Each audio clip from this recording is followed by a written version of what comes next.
Le Grand Tour est une tradition anglaise qui remonte au XVIIIe siècle. Non, je ne vais pas vous parler du show de Clarkson, Hammond et May sur Amazon Prime. À cette époque, les jeunes aristocrates partaient en voyage à travers l'Europe pour parfaire leur éducation et leur formation. Ils étaient accompagnés d'un tuteur et visitaient les grandes villes et les sites culturels importants. Ce voyage leur permettait de découvrir de nouvelles cultures, de rencontrer des personnes de différentes nationalités et de s'ouvrir sur le monde extérieur. Avec l'avènement des GT, Grand Tourisme, dans les années 1950, la tradition du Grand Tour a pris une nouvelle dimension. Les GT étaient des voitures et des motos spécialement conçues pour les longs voyages. Elles étaient confortables, rapides et élégantes et permettaient aux voyageurs de parcourir de grandes distances avec style et facilité.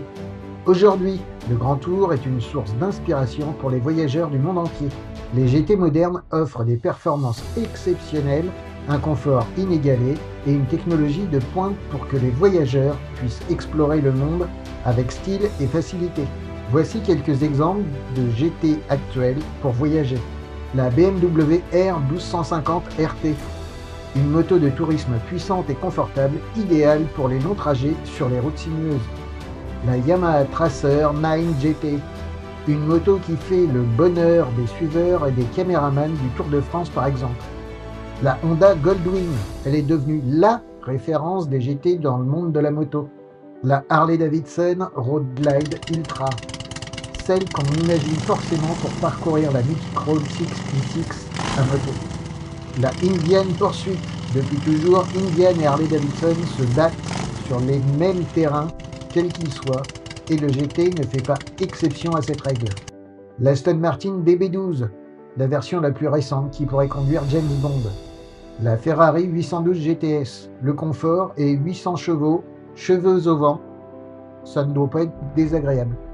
La McLaren GT, le confort des suspensions McLaren n'est pas usurpé, et en plus, on peut charger pas mal de bagages dedans. La BMW M8, pas beaucoup de caractère, pas mal de technologie et de confort. La Mercedes AMG GT 63, quand Mercedes décide de concurrencer la Porsche 911. La Maserati Gran Turismo.